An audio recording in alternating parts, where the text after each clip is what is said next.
got it. That's right. Okay, good evening, everyone. You are at the Rocky Hill Historical Society Zoom presentation, Rocky Hill in Pictures. That's going to be done by our good friend and volunteer, Tim Honan, our Rocky Hill Historical Society photographer and cataloger. He's done a great job in collecting photos tonight, and I won't steal his thunder, and I'll let him describe what he's going to do. If I haven't introduced myself, I'm Ed Ciccarello already. Many of you know me. I'm the current president of the Historical Society. A couple of things just to start off, some Zoom etiquette. If you would, you can keep yourself on mute. That would probably be the best scenario, so we don't hear dogs barking and refrigerators opening and, you know, what have you. Keep yourself on mute, and you can, stop your video if you wish. If you want to leave your video on, that's fine. If you need to ask a question, Tim, I'll go to you. Would you like questions as you go? Yeah, I'd rather, what I'll do at the end of each page, I will pause for questions here. Okay, and so you can wait. If you have a burning question, I'm sure Tim won't mind that you jump in, right, Tim? Oh, not at all. Yeah. Okay, so that's one thing. The other thing is, if you want to go down to the chat, and if you want to write something in the chat, then I can ask it or somebody else can ask the question. And then lastly, if you want to use the reactions on the very, very bottom, excuse me, to raise your hand or clap for Tim, you can do that as well.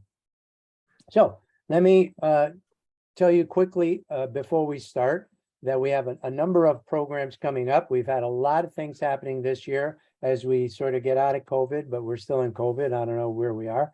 But coming up soon, we're going to have the Center Cemetery Tour. I know a lot of people like that. That's going to be on the 15th, led by our town historian, Bob Heron.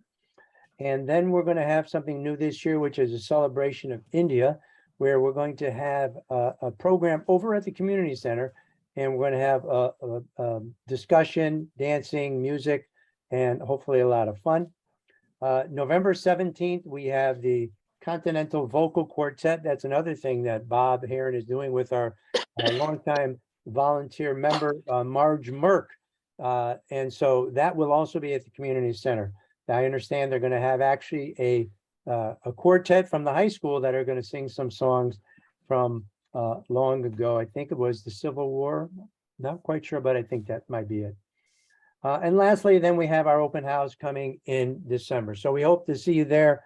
Those are events that are coming up. We really want to thank all of our volunteers for keeping this society afloat. Without volunteers, well, we'd be closed basically. So thanks to all. All right, without further ado, Tim Honan has been with us for a number of years now. I know he walked into the Academy Hall one time, and I was sitting there, and he said to me, he said, geez, I really would like to do something with photography and pictures. And it was just like manna from heaven. We were looking for somebody like him, and he's done so much good work for us, cataloging and making things and creating things, and even helping publishing our great, beautiful signs that are out in front of Academy Hall. So without further ado, we welcome our good friend and volunteer, Tim Honan. Thank you, Ed, and welcome everyone. I'm hoping here that everyone on their screen sees the title page. It says Rocky Hill History and Pictures. If not, let me know right away, but hopefully that's what we got here. So with that beginning, we'll go to the first page. What are we doing here tonight? And we're trying to let the pictures tell the story of Rocky Hill history. For those of you that know, have heard me say it before, we get requests for pictures, and it always takes me a long time to do it. You know, it might take me 15 minutes to find the pictures, but it takes 2 or 3 hours, because as I see the pictures, I find them interesting. I dig into what's in the pictures, and I've effectively learned a lot of the history of Rocky Hill through the pictures. And to some degree, I want to kind of recreate that for you all here. Hopefully you'll learn a lot by looking at the pictures that I've collected here. It does say here that this is not going to be an overview of history, but a deep dive into certain areas. And the reason for that, for example, we were a shipbuilding town and a seafaring town for a long time. but there were no photography during that era, so I have no pictures to show you. So we're going to deal with the areas of history where we have pictures and the certain aspects of history for which we have pictures. The other things, unfortunately, will fall by the wayside, but that's the nature of dealing with pictures. The picture I have here on the front page is one of my favorite pictures. It didn't fit nicely into any of the other groupings I had, but I wanted to have it here because I think it says a lot about Rocky Hill history in its own. First trolley car in Rocky Hill. This is in 1909, early 1909, and they were just opening up a trolley. And a lot of people don't know we had trolleys coming through there. It was kind of like San Francisco without the hills.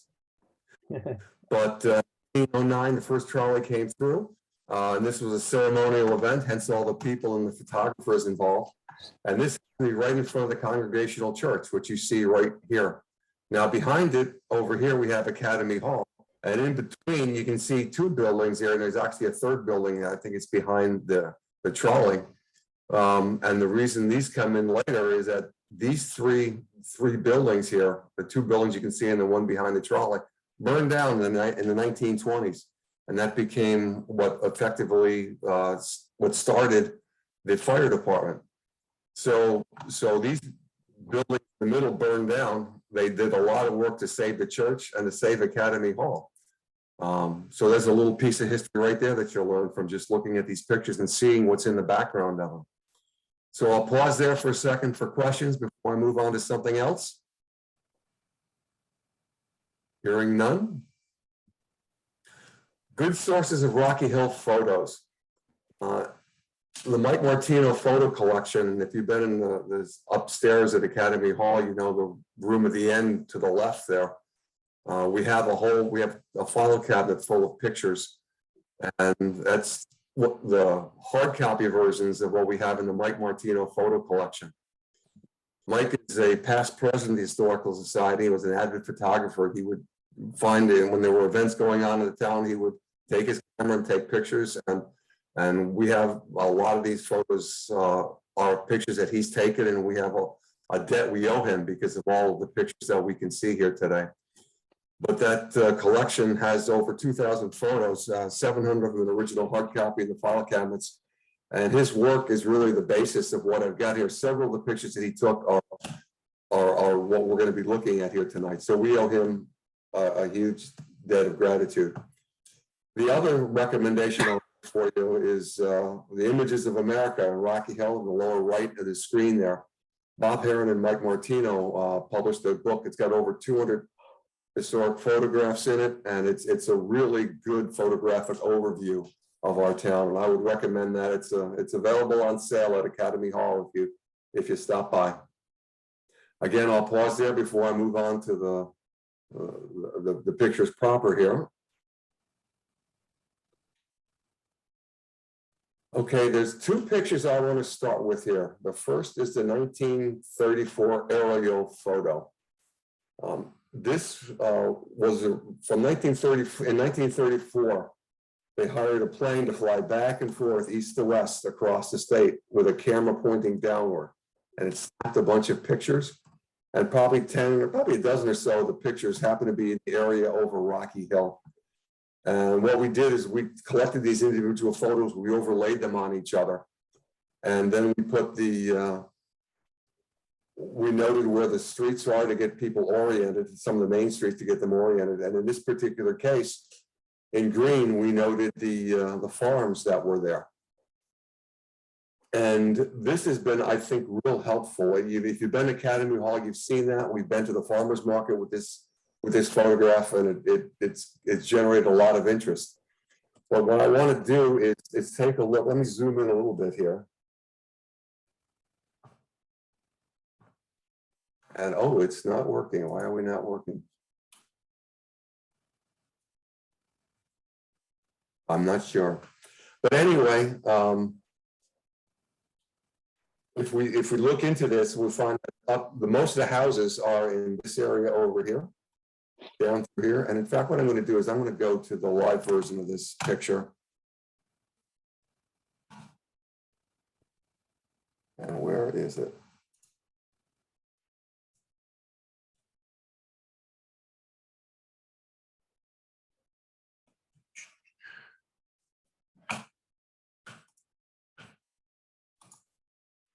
Bear with me for a second here.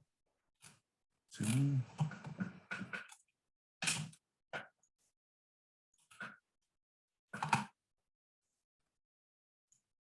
I see all that practicing we did, huh, Tim? Yeah, I'm lost here. Can't find, I Uh, can't even get back to where I was. Zoom.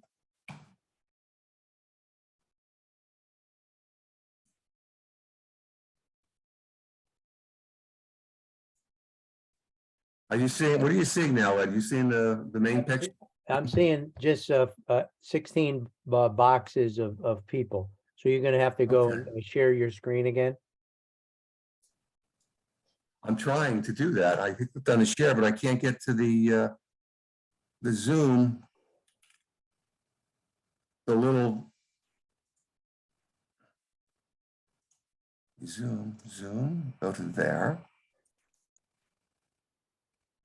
And I can't get to the little thing that lets me share the screen here, Ed. You got any suggestions for me? Oh, here we go.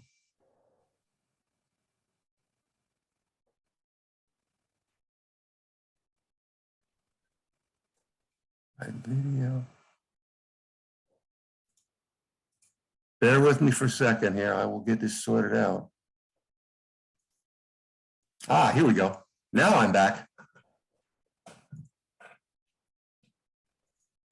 Sorry for the confusion there, but this is a bigger version of the picture. And so what I'm going to do is I'm going to zoom in a little bit. And if you look in here, what you find is most of the people were living in this area of town, up Main Street, down in this area here, a little bit down Dividend Road, and this was where 90% of the people lived, more or less. Now I'm going to back out a little bit here again.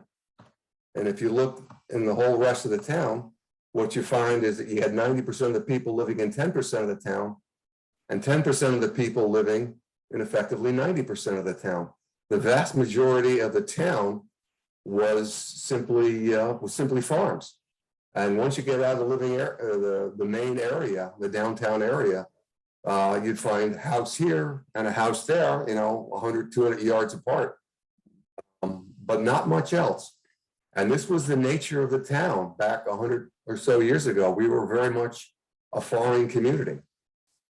What I'm going to try and do is zoom in quite a bit on this, just so you can get a sense for the detail of what's in here. But if you look, like later on, we're going to see, this is the Griswold Dairy Farm. Here, this is a building we'll see in a later picture. Looking in downtown, we can see here, Center School. Here is Academy Hall. It's all the places you don't see, but there's a tremendous amount of detail. This picture you could actually, if you could wallpaper a wall with it.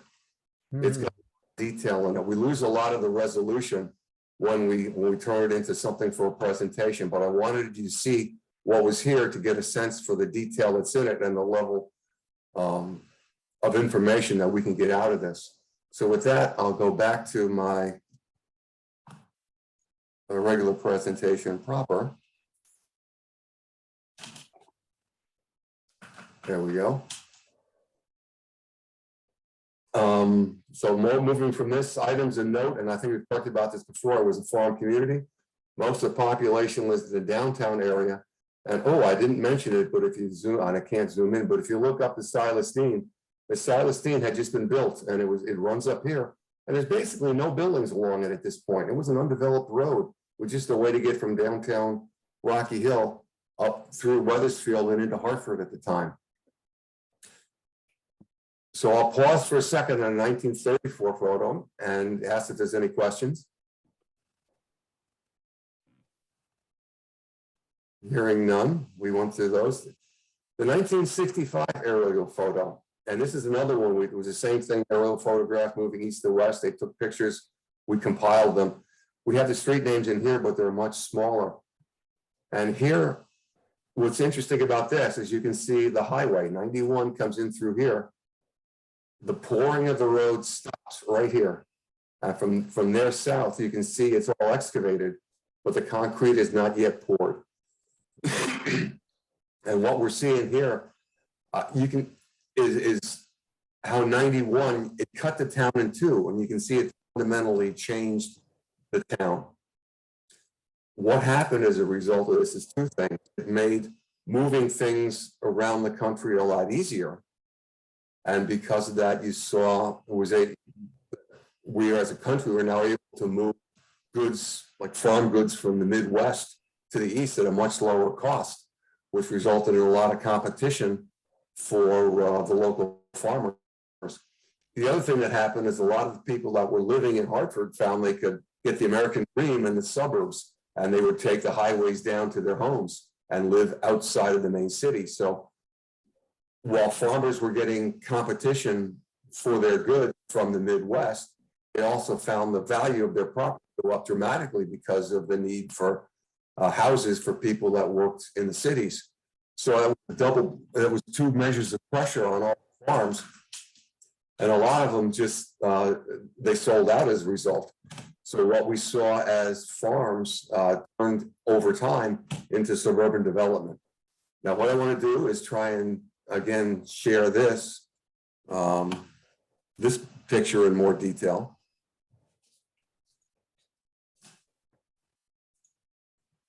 And you see when you zoom in, you can get a lot more detail. Let's look at this little part right here.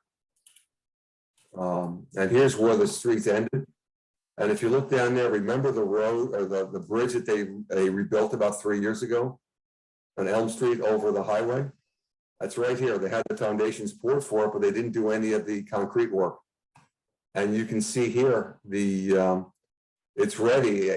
The road beds are all set and ready to go to get concrete poured in them. And if you remember, when they were redoing the bridges here, they built them and put them in place overnight. They built them up front. They had one over here and one up here. And these are in areas, if you look, let me zoom out a little bit, you can see that these were the lanes that were going to go off to 291 and coming from 291. And if we zoom out a little bit, you can see this is where 291 was going to come off. And was going to collect here and go through the city. I'm not sure I wanted to be one of these people here and get out in the morning and see the highway coming through their house. It just did not look good for them over time, but ultimately 291 was never built. But you can see the potential for that to have another major change in the town had that gone through. And a couple other things, again, you can see the detail in this, but I want to go to one particular area that we'll look at later. This is in the northwest corner, and this is the Hayes Farm. And up and back here, you see two water towers. We'll see them in a later picture, so I want to show them now when it's a little bit clearer. This is the highest spot in the town right here. If you look at the topographical map, the highest elevation lines come right through the side of one of these two tanks. I think it's the bottom one. So this is on Vexation Hill. It's the highest point in the town. And they put water tanks up there to control the water pressure, I suspect, through the town. So again, this is enormously valuable little piece of history in what we see in these two overhead views here. So I will go back to the regular picture here.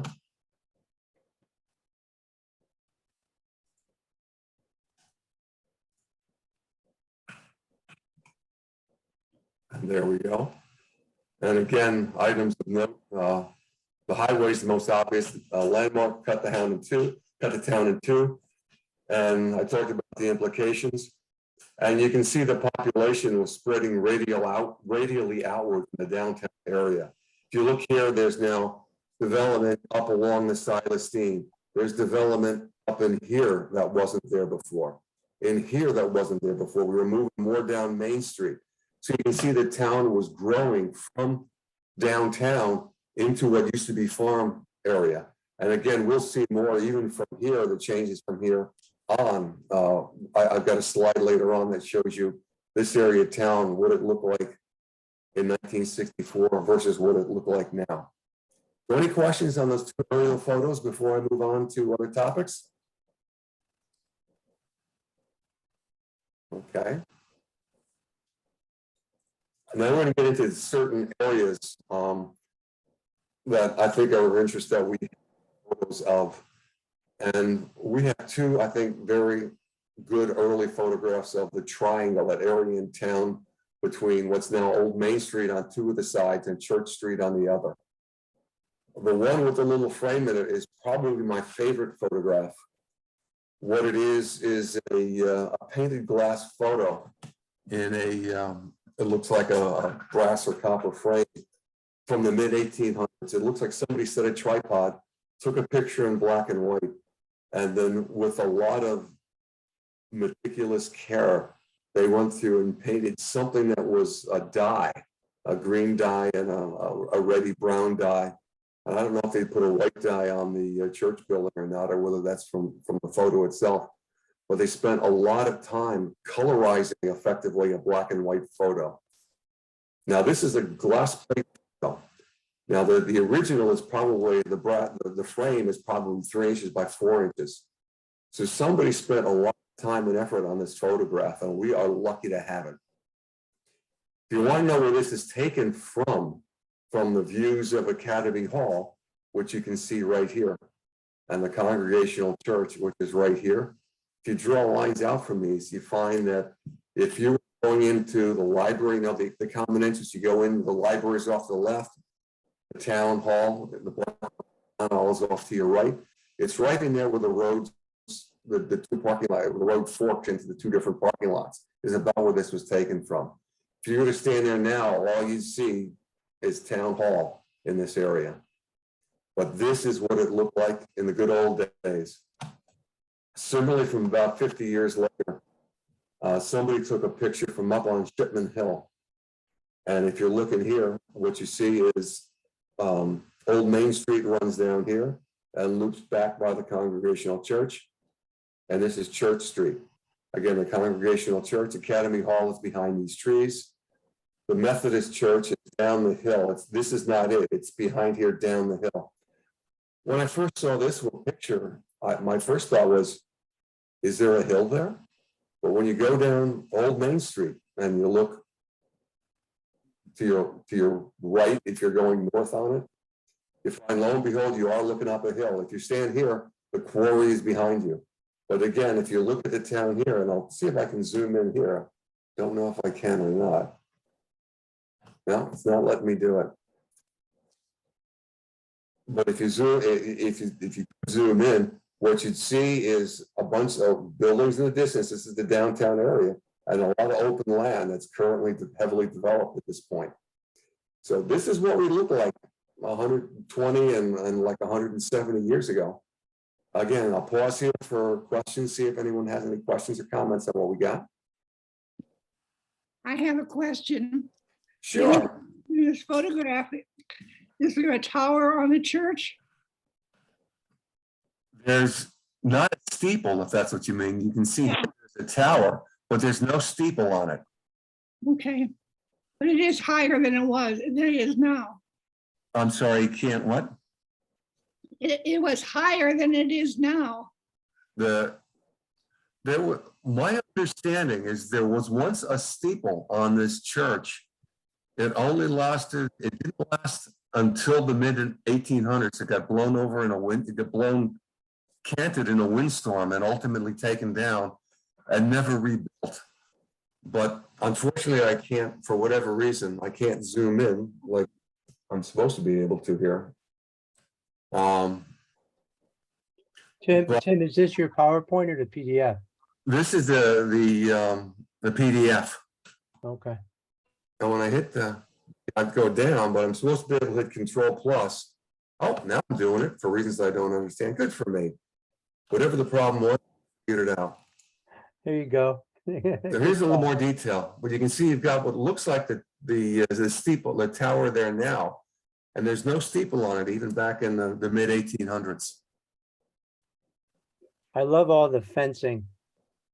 Yeah, and this was a little fence on somebody's yard and a little path that went through. Yeah. It looked real natural because, again, this is a colorized version. But you do get a lot more detail. Let me move over. Now that I've got this, I'll move back over to this picture here. Again, you can see the occasional houses and stuff in sort of the downtown area, but there's this whole vast expanse of emptiness in what is now the downtown area. And I find that these pictures is totally fascinating. And good, I can go back again. Any other questions or follow-up questions or anything? Okay, I'll move on to the next area here. The foundry. What I wanted to do is there's 3 areas of town we hear a lot about now. The foundry, the Ames, the old Ames department store area, and the railroad station. And they're coming with all the redevelopment. They're coming in focus a lot more now. So I thought I'd spend a few minutes going over the history of them and what they look like in times going by. We'll start with the foundry. Basically, the foundry's been around for a long time. It was over a century. That was the main area in the town. And even before that, it was a manufacturing area. What happened is as shipbuilding became less prominent, the area industrialized, started with the Rocky Hill Manufacturing Company in 1849, which that site turned into the foundry in 1881. It burned to the ground at least once, after which a more modern foundry was built. But it did permanent close in 83, which was the year I moved into the town. When I first moved in, I remember it either had just closed or closed shortly after I came in. And over the years, there became more and more broken windows in it until it was finally taken down, I won't say a decade or so ago, I'm not sure. But that is up for redevelopment. We will see how that plays out. But let's look at these pictures here in a little more detail. If I can, yes, good, I can. This is an aerial view of it from 1946. It's pretty much what it looked like in 1983 when I first saw it, although it wasn't quite as run down, but it was an area of town that had a lot of buildings in a small area. Now you can tell a lot happened in a little bit. And if you look down, you find that this is the picture down below in the history. And remember I said there was a fire in 1918. This is what it looked like in early 1919. You can see people going through with shovels trying to clear the rubble out.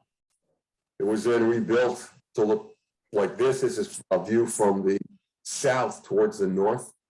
And this is the foundry as it more or less looked here. It expanded from this, from the picture you see here, to be the picture you see there. And obviously it was a major source for employment. And in 1935, you can see here's a bunch of workers in front of the building. But it was a prominent area for employment in the town, you know, and a lot of stuff got done. We have some artifacts from the foundry upstairs. Again, it shut down 40 years ago. And it's an area that's up for redevelopment here now. Questions on the foundry before I move on to the next topic? Railroad station. I find this interesting. Railroad came to town in 71, and the railroad fundamentally changed the town in the same way that the interstate highway would change it almost a decade later, almost a century later. But if you look here, I mean, people forget, but the railroad was here. And let me zoom in again on a couple of these pictures.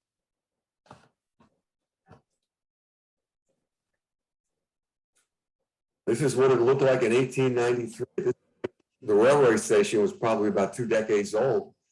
We still had horse-drawn carriages bringing people around back and forth to the railroad station. This is, again, one of our older pictures. You can see it's a whole lot of sepia color from aging. But it's interesting to look. If you look at the shape, you see a door with a window on each side. That's basically, if you look at the railroad station now, it's still, the gabled side of it still looks like that. The building itself is pretty much unchanged for over a century. Let me go over to here. This is what it looked like in the 1920s. Again, you see the door, 2 windows on each side. It become a little more commercialized at this time. So you can see the posters and stuff on it, but it's still basically the same building with the trains come running through. Oop. Went up. Let's go back to here. And again, this is a more professional photo from the 1900s. early in the first decade. You can see a train in there waiting to pick up passengers or whatever. Again, the railroad station looks the same, but this piece of road looks more or less the same. You cross the railroad tracks, you turn left, you go down to the docks, and the railroad station stays more or less the same as it's been all along. And I have the one last picture in here, and this is another picture I really like, mostly because it's a photo of Charles Yeager.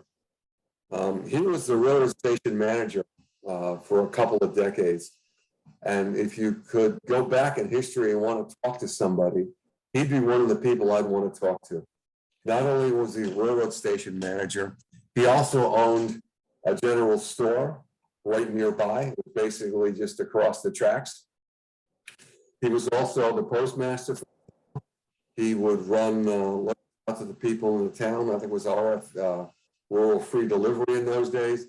But I imagine that this is a guy, he also had a couple of positions in the town, formal positions.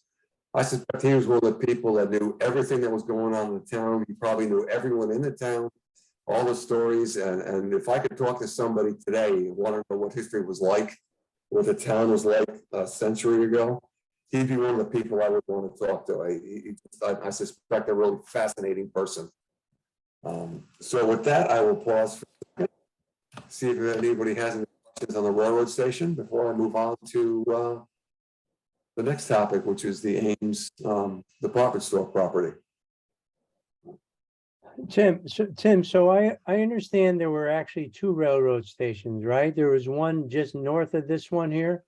We Right, must there have was another pictures of building those, just right? north of that. I'm not sure what purpose it served, to be honest with you, Ed. We don't have any pictures of that small one? Not that I've been able to find. Okay, If I look specifically for it, I may see it, but I couldn't find any when I first scanned through looking for this presentation. okay. So with that, I'll move on to the next one, Ames department store site.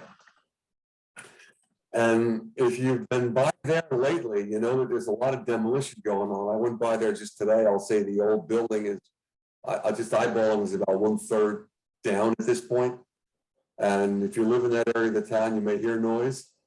But there's a lot going on, real serious demolition in advance of construction. But I thought it'd be helpful here to go back to what this looked like more than a century ago.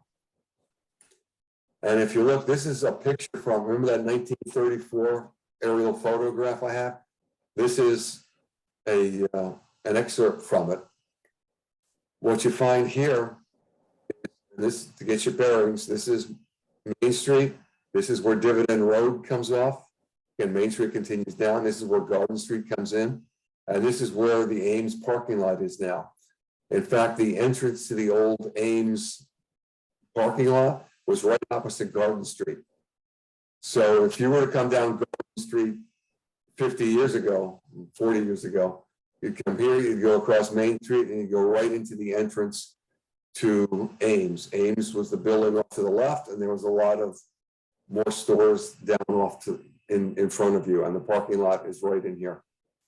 The area that was right opposite Garden Street was the Bulkley Mansion. And there's the Bulkley Mansion, if I can zoom in on this one a little bit. There we go. If you look at it, there's the house was right here. There was an addition to the house behind it that we'll see in a minute. And there was an awful lot, a lot of outbuildings. And there was, you can see organized, whether they were farms or whether these were gardens, I'm not sure.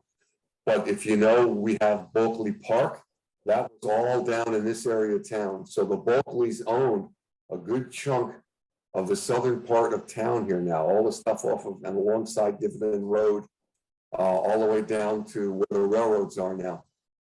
And there was a lot that happened there. But if you want to know what this area looked like from the front, if you were going to go down Garden Street, right now the CVS is here, there's a hair salon here. If you were to go down from the hair salon to the sidewalk and look across the street and take a picture and want to see what was there 120 years ago, you would have seen this. This is the Bulkley Mansion, and you can see there's like the addition that goes down the side, but it's a very stately home, and you can see this was elegance at the time. A very nice, good place to be. And I'm sure it was the peak of living at the time. But if we look at what happened from 1934 to 1965, we'll zoom in a little bit more here. The area that had been the Bulkley Mansion was torn down. We found that there was an upholstery company here, more or less where the mansion was. There was a service station, Zacchio's here. There was a pharmacy here. And you can see Garden Street was being developed. I'm not sure if this is the building that became the CVS, whether this was torn down and replaced to be the CVS. I'm not sure what this is, but that's the building is not there anymore. I think that this might have been another service station. But if you imagine a wrecker from Zacchio's service station being parked right next to the pharmacy, and you're standing here and taking a picture this way, what you would have seen is this. You can see it was a much more commercial area of town. I think there was a little more focus on pragmatism as opposed to beauty, because the town was very much, I'll call it the 60s. Things were very practical at the time. But you can see it was a much different area than it is now. So moving from there, moving back out, this is the place that now is where the new developments are going to be.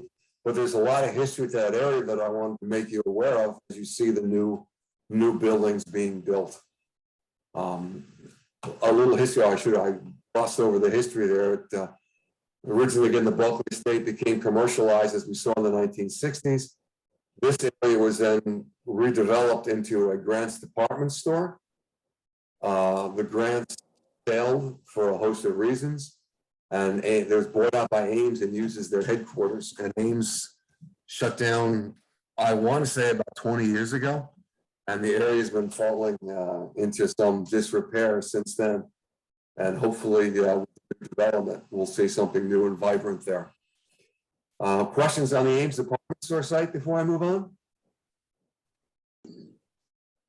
Tim, Yeah. when you talked about the CVS, that was the Frank's Bar and Restaurant. It was a Greek restaurant Oh, is that that was there for years. Is I that lived in this next building? door when Prestige was first built. Okay, is that this building here? Wherever CVS is, that corner. Okay, yeah, because this is the CVS is on this corner. You go into CVS here, you can sneak out the CVS, I think, out the side. So Yeah, CVS that whole this corner. corner was the restaurant, and the next door to it is Prestige Apartments that are still there. Oh, is that what this is? Yes.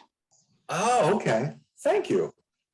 And See, there every was a time bank where you've got the words dividend, they had a bank there. And along with W.T. Grant's, there was a huge First National grocery store, cleaners, all of that type of thing. It was a nice shopping area. Okay, I was on the wrong picture. Here's the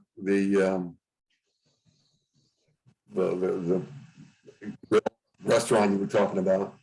Yeah, I believe this is Holmes Upholstery. I don't think that this was a bank. It might have been at some point. And again, Zacchio's service station up here. I never figured out what this building was either. So if But anyone knows it was that, on the feel free to corner pipe right in. next to, the flagpole and stuff for the cemetery, that corner. I think the building was still there after everything went away. Okay, But because the flagpole is up down at the bottom, off the bottom of the picture. Because that street where it cuts across. So the cemetery proper starts in here. and I mean, the This is where all the lower, memorials are down here now. the lower flagpole. Not the one that's up on top of the hill. Oh, the lower's all down here. Yeah, Okay, well, the Charter Oak is down here now. You can't even really see it in this picture. But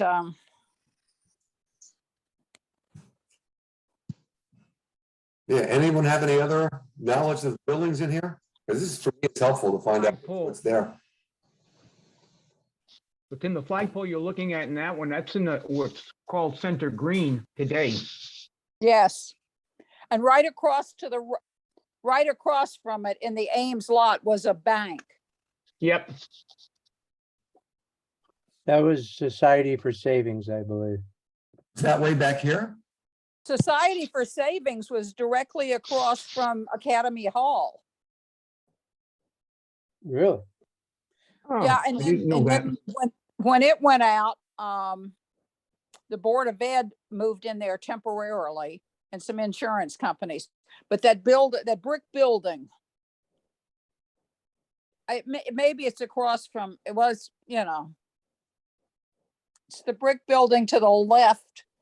If you're looking outside, of Academy Hall, it's to your left. Mm-hmm. I'm not sure what's in there now, but that was where Society for Savings, Oh, okay. because I banked there. That's the reason I know. And then they moved down to Weathersfield.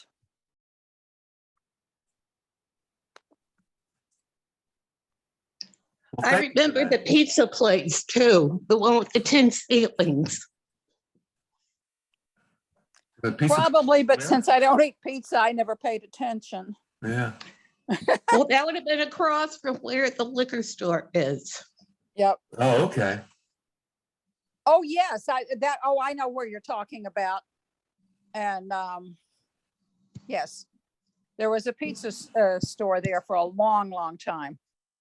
And a couple other businesses too. A bakery. Yep. And Yeah, now this the was a very DVD store. commercialized area back in the 60s.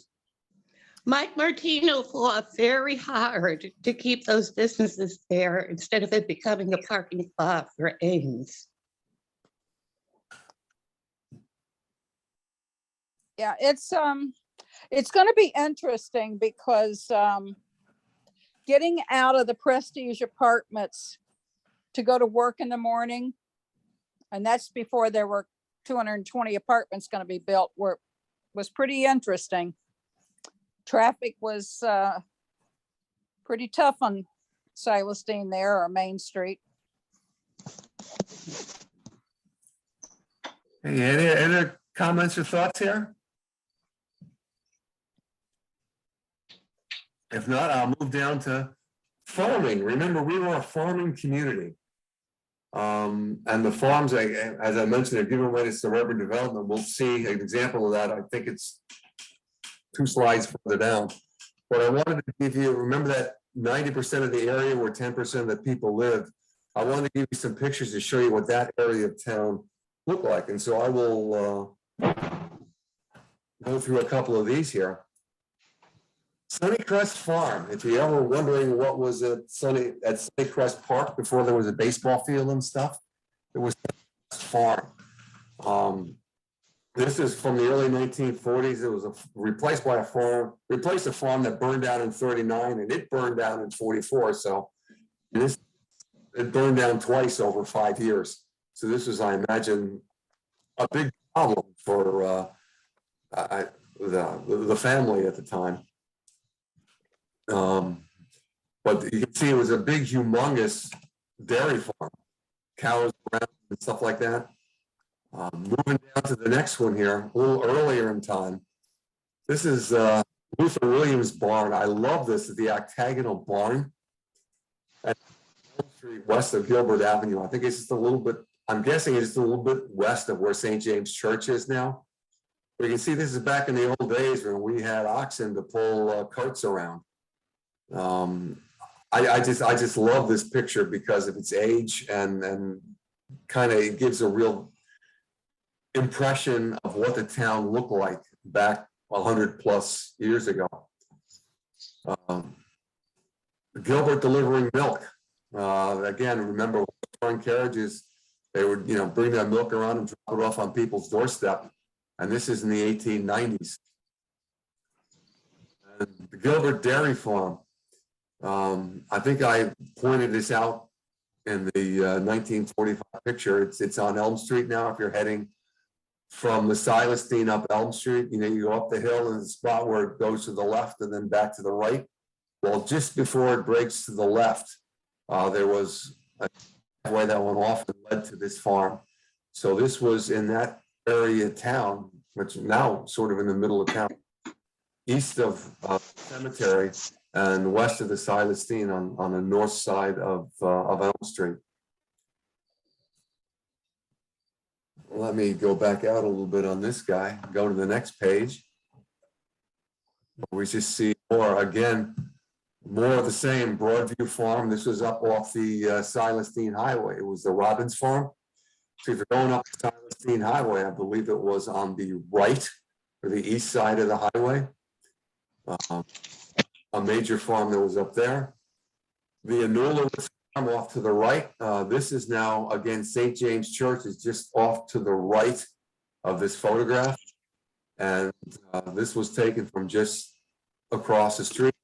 This was taken down for 91. The back, I'm guessing, my best guess is the back corner of this was probably about 2 feet over the breakdown lane on 91. If you're on that part of 91, you see there's a little bluff going up about 10 feet high. And just over the breakdown lane is probably where the back corner of this farm was. So it was taken down for the interstate, as was an awful lot of in the town. In the lower left here, one of my favorite little pictures is here. This is the Hayes farm with Pinky. Let me zoom on this one a little bit, zoom in a little bit on this one.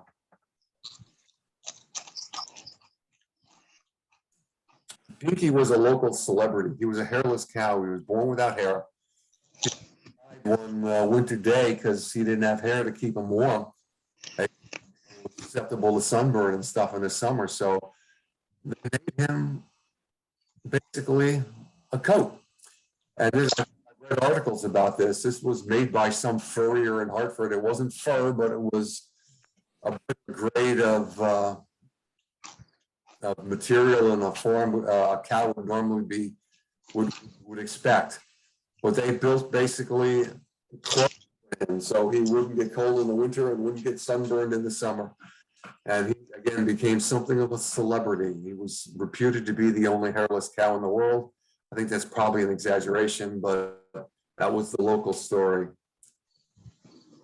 The Meisterling farm. This is in 1992. We're getting more recent here. If any of you have been back off of France Street, where you have to come in from the Berlin side, you probably saw this 2 or 3 decades ago. And a more recent version of the Backfield farm, again off of France Street. But this is what it looks like in just in the last 2 or 3 years ago.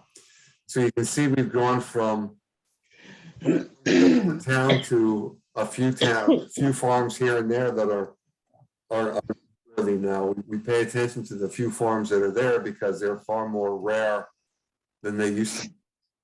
And to give you an idea of the change and what's happened to the farms, remember I showed you that picture of the northwest corner of the state from the 1965 photo.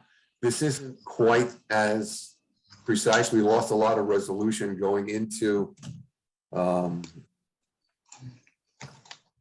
more recent into the PDF version for the presentation. But here you see the Hayes farm, a few houses on Hayes Road. In the back, you see the 2 towers on Vexation Hill, the highest part in New York, or in Rocky Hill. And you can see there isn't much in terms of development here. A couple houses on Hayes Road and a farm, and that's about it. Let's slide over to a picture from the last year or two. And this is effectively the same area. I tried to overlay these. Wow. So you can see it was exactly the same area. But you can see here that the farm was right about in here. It's gone now. But this whole, and you can see there's now 4 water towers there instead of 2. Where you can see this whole area is now suburban development. And so you can see over the last couple of decades, we've gone from farms to suburban development. It's more the town we know now, but we kind of forget the town as it was in the 60s and before. The farm, the town, the farming community. So that is what I have on the farms. Any questions before I move to the next topic? Questions, comments, thoughts? Okay, on to schools. If you've been in the town hall, you've seen a lot. You might have noticed to the right, there's a display of the schools. I basically took those pictures and put them here because I think there's a lot to be said about the school district and how it used to be to compare to how it is now. But basically, we had schools in 4 areas of the town. There was one in the north part, one in the south, one in the west, and one in the center. And these were cleverly named: North School, South School, West School, and Center School. And the Center School was Academy Hall for a while. They built a new Center School. We'll see a photo of it on the next page here. But if you look here, the Northwest and South schools looked like the picture up here. If you look, you see basic, simple rectangular structure, 3 windows on the side. The gabled side of it is different from building to building, but this is the basic structure you see of the 3 of the north, south, and west schools. This one happens to be West School. This is located in what's now the Elm Street extension. If you go down Elm Street to where Cromwell Avenue is, and instead of turning left or right, you go straight up the hill there. At the top of the hill off to the right, this building would have been there. It was a brick building, and it was a second West School. There was a first West School that was built decades earlier. It was a wooden structure, but we have no pictures of it. I think it was built and torn down before photography became a common enough thing to go take a picture of it. So we don't have any photos of the first West School, but we do have of the second. As the west end of town, west side of town developed, they had to expand the school. So we expanded what's down to the left. This is the third West School. And you see the two rooms, one to the left, one to the right. And the entrance on the front here was towards Cromwell Avenue. And so this lasted for a while until there was more expansion. And lo and behold, we had to move to a 4-room school. And then we expanded to the right. And this is the third West School expanded to 4 rooms. And if you look, you see the arch here for the old entrance facing towards Cromwell Avenue is still here. It's been boarded up. And with remember they had a building here, a schoolroom here, and a schoolroom here. They built 2 more behind it on the east side, and they redid the entrance so it now faces Elm Street. So you would go in here and you'd have 2 rooms to your left, 2 rooms to your right. But this is the West School as expanded into 4 rooms. And this is in 1927, I think shortly after it was built. The other schools that we had on the next page, and remember I had said keep an eye on that.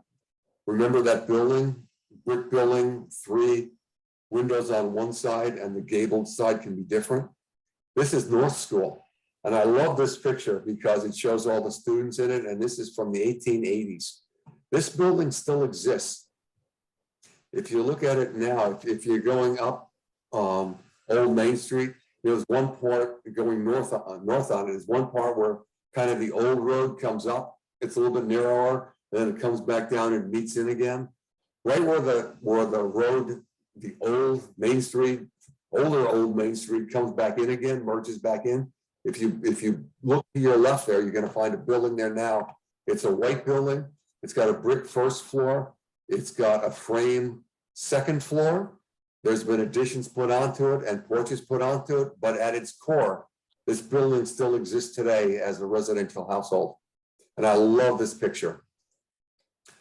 We have also the South School. These are students in front of it. I don't have a good picture of the school building as a whole building when it was being used, but I have a picture of it shortly after it stopped being used. It was replaced by Mosier School.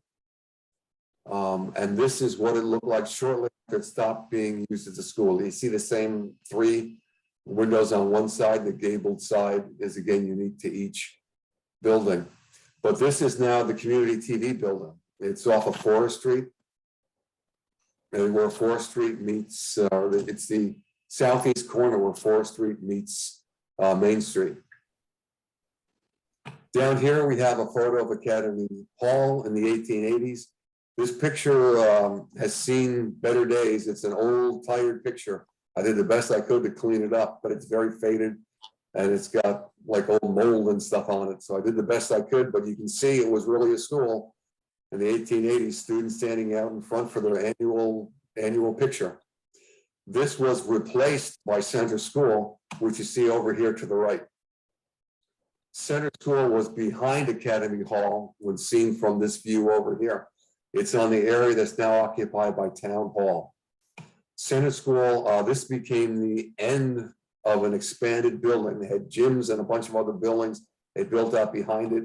The main entrance ultimately ended up to the side, but this is what it looked like when it first started in the 1920s. And if you see, there's 4 friezes in here. These are concretions. I'm not sure what they're made of, but these 4 friezes here, just below the gutter line on the face of the building. When they took the building down, they preserved these 4, and these 4 friezes are now integrated into the current town hall. So if you look around town hall sometime, take a look up, and you'll see these 4 little friezes are now integrated into the town hall. I think it's a nice little touch to bring a little history into the current building. Questions or comments, thoughts on the schools before I move on to the next topic? Okay, I got 2 quick hit topics here. One is baseball. And this is something I knew nothing, not that I didn't know anything about baseball, but I knew nothing about baseball as it applied to Rocky Hill until I started looking at those 1934 photos. If you zoom in on them, you find, to my surprise, baseball field here and a baseball field here. This is Center School. Remember the old Center School with the 4 buildings with the main entrance here towards Elm Street? This is, I'll call it a more informal time of baseball. There were simple backstops. I don't even know if there's a backstop here. I know there was one here because we'll see it in the picture off to the right. But this, I almost view this as, you know, a bunch of guys got together, and this is off the Morton Farm. So if you're going up Old Main Street here, this is, as you're approaching Weathersfield, this is off to the right. And I don't know if this is true, but this is how I imagine it in my mind. A couple of sons going to the dad and saying, can we put an infield out in the back, in the yard here? And he probably said, as long as you get your chores done and don't break the windows. So they situated, so it was, they're hitting away from the main building.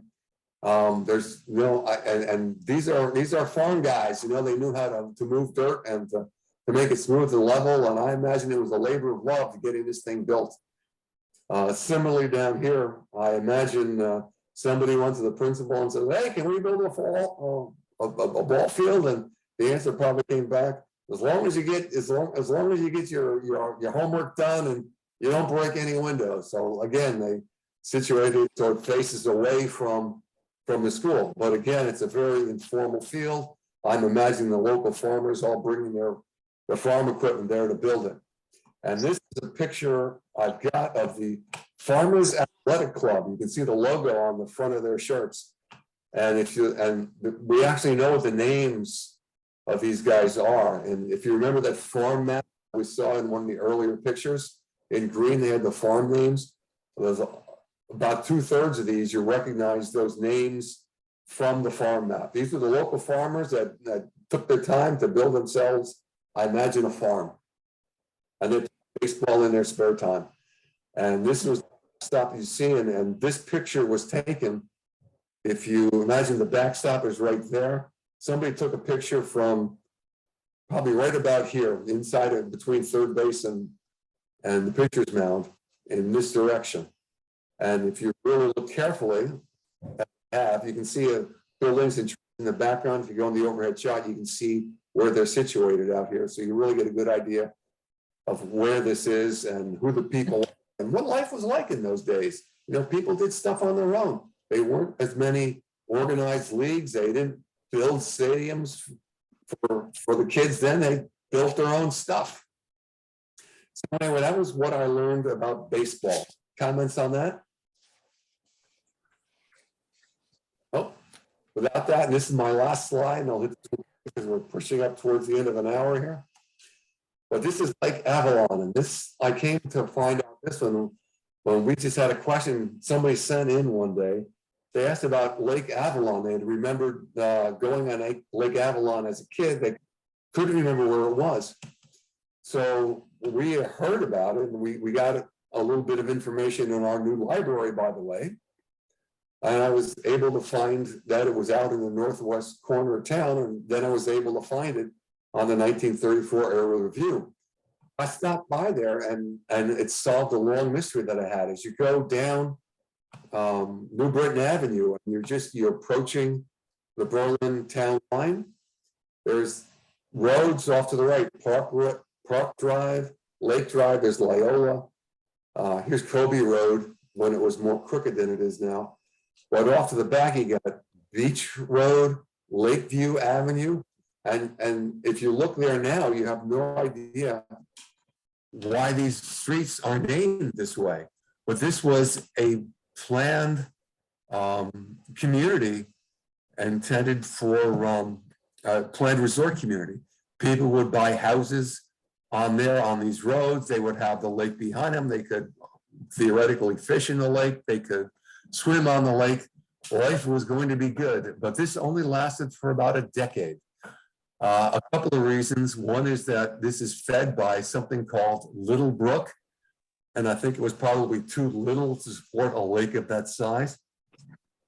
The other thing is that they built a dam here, and this dam was probably not up to the building codes of the time. What had happened was a hurricane about 10 years after they built it, and it overtopped the dam. And you really do not want to overtop an earthen dam. Bad things happen very quickly. So what happened is the dam failed and the lake dumped out. And it just basically drained in this whole area here, and it ran down the lake. It went off towards this corner here. It caught up. It knocked a cottage off of it down here, off of its foundations, went and flooded the Little Brook and did a little bit of damage further downstream. But this was not like the Johnstown flood, if you know that debacle from the 1800s in Pennsylvania. This was much smaller. It was not nearly as deep. It didn't have the amount of water in it to do huge damage 5-10 miles downstream, but it did a lot of local damage. And if we look today, this is a picture I took from Beach Road. If you go off of there, you're going down a hill, down a hill, down a hill, and you're going back up a hill to go here. This is what looks like a ravine here now. I stopped here and just took a picture off to the left. And this is what it looks like now. So you see, you're going uphill to the left, you're going up to the right. This is a little bit of a ravine where a little brook runs through. And this is in March, in what should be the wet season. So you can see this is not a whole lot of water running through, and it's probably, the rumors I hear is that it wasn't real good for swimming, it wasn't real good for fishing because it was a little too stagnant. And when it failed, the town basically said, no more of this. We've had it, and the town owns all this property now. So there's been no more development on this area that the lake was in before because of that. The one last picture I have for you, and this, I'll zoom in on this one a little bit. I did go down there on the town's property and took a picture back of the dam. And this little corner of the dam here still exists today. And to put this in scale, what I've got here, I left here on purpose, this is a corner of a 4-foot chain link fence. So you can see the dam, at least at the end, was maybe 7 feet high. And it might be maybe 10 feet deep in the middle. So I think you're talking about this lake, my best guess is probably like 8 feet deep in the middle. And as you went towards the sides and as you went towards the end, it got shallower than that. So it was never never enough of a lake to form a good basis for recreation. But I actually ran into somebody who lives near there. Yesterday at the farmer's market, somebody, I pointed that out to them and they said they lived up near there. And they live over here somewhere, I don't know exactly where, but they really had no idea that the lake was behind where they live now. So it's an interesting piece of information for them. So that is the end of what I have. Questions on Lake Avalon or anything else at this point? Hearing none, I want to thank you for your time. Like I said, I've learned a lot of the history through the pictures, and I hope I was able to convey some of that to you. And with that, I will stop sharing here and turn it back to Ed. Hey, I just have Tim? one thing, Tim. Are you working on your next presentation? What's my next presentation going to be? Well, we still got a lot of area of Rocky Hill. Yeah. I am open to suggestions. I need to update the pictures we have in town hall. I thought it'd be something on Dividend Park or on the quarry, but I need to research that and get some stuff done because it's been a year or so. We got a little bit of grace because the town hall was closed for a long time, but I think we're due to update those pictures. I know that's something I'd like to spend some time working on over the next month or two, so we can get those updated. Hey, Tim? What? Go ahead. Go ahead, We John. were talking before about the Ames parking lot and the bank. I remember a Mid-Con bank that was there. And I'm not sure if it had closed just before I moved to town in '89 or not, but that was in that building, the brick building that's right across from Center Green.